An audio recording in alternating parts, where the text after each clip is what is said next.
Whether you're new to ICU or you've been around for a while, you'll often come across this order. This is what a typical CRRT prescription looks like. If you can't read that fluently yet, you will be able to in the next 12 minutes. Welcome back to Animate ICU. In episode 1, we built the 4 basic mechanisms. Today, we combine them into the 4 modalities you'll actually see at the bedside. By the end of this episode, you'll know the 4 modalities, their advantages and disadvantages, and what each of these numbers mean. Chapters are in the description if you want to jump ahead.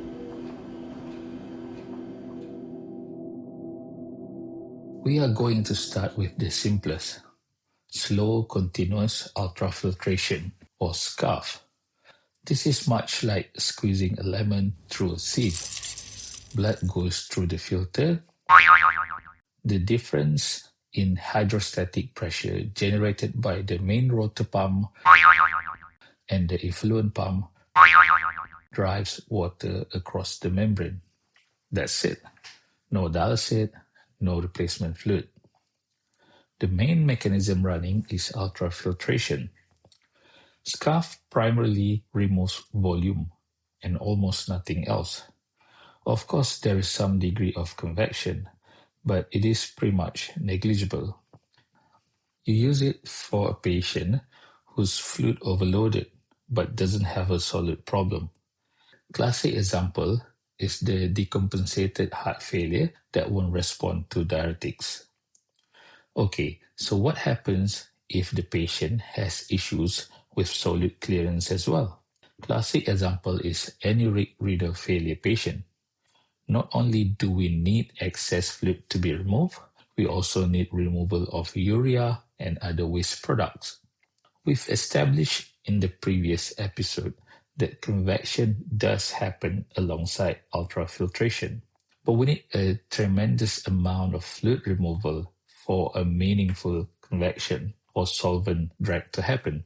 This is impossible to achieve with SCUF alone, as the patient will end up in hypovolemic shock first from that excessive fluid removal.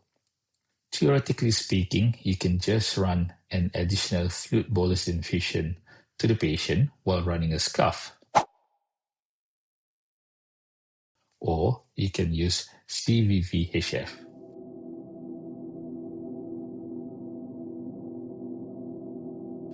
Okay, now we are going to discuss continuous venovenous haemofiltration, or CVVHF. By adding another source of fluid to the circuit and not just depending on patient's volume status, we can achieve a higher volume of fluid removal via ultrafiltration, meaning there will be more solid clearance happening at the same time.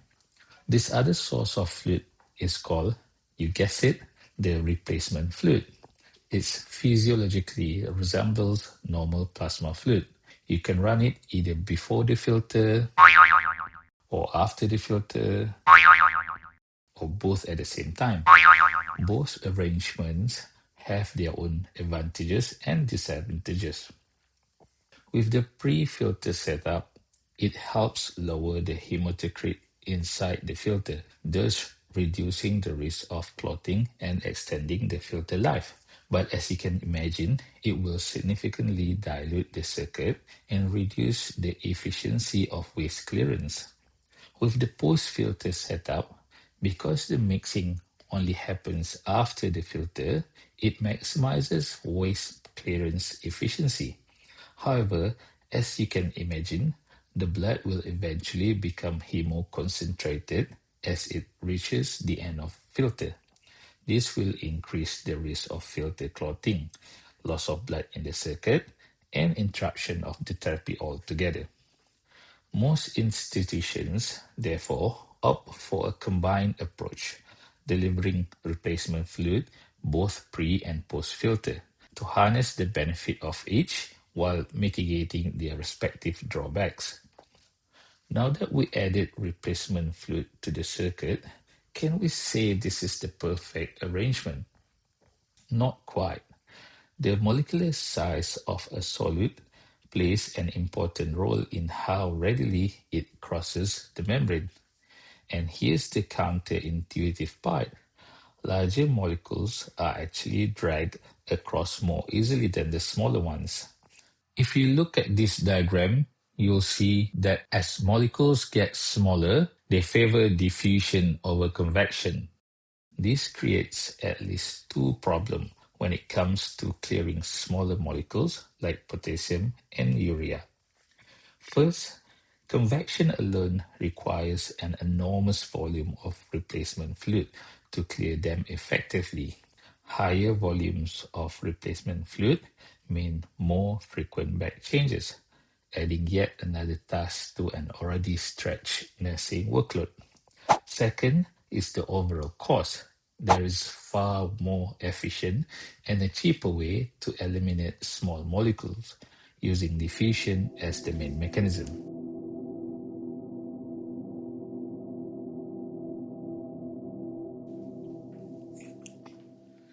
Swap the convection for a diffusion and you get CVVHD, continuous venovenous hemodialysis. Now we run dialysate, a physiologic fluid, countercurrent to the blood on the other side of membrane. Solids diffuse down their concentration gradient from blood into dialysate.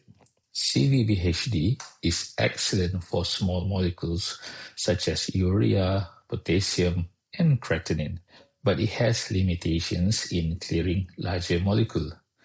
The dominant mechanism here is diffusion.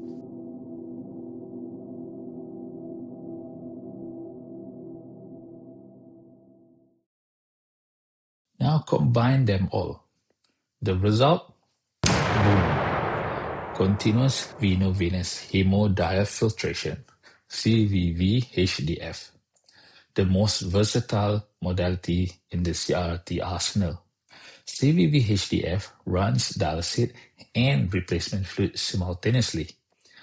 Diffusion handles the small solids, convection handles the middle molecules, and ultrafiltration handles the volume.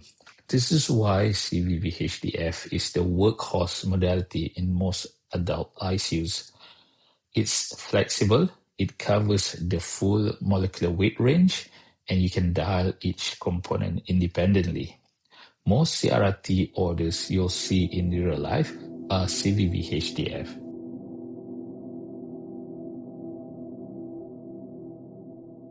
So, here is the scenario. 62-year-old man, septic shock from pneumonia, day 3 of ICU. He's on 2 pressors, he's 10 liters net positive, his potassium is 6 and climbing, his urea and creatinine has tripled, and he's anuric. The team calls for CRRT. Which modality would you choose? 2 problems.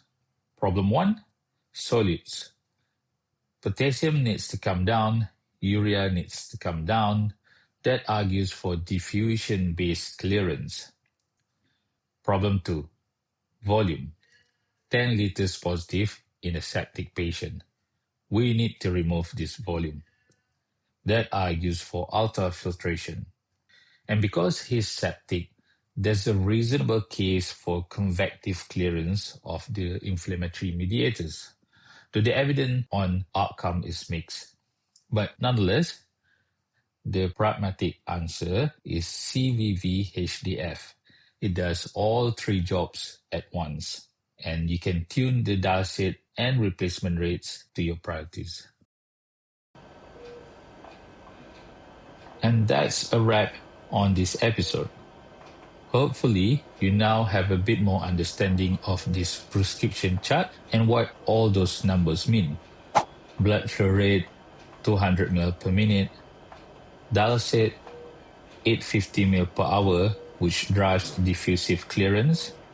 Pre-filter replacement, 850 ml per hour.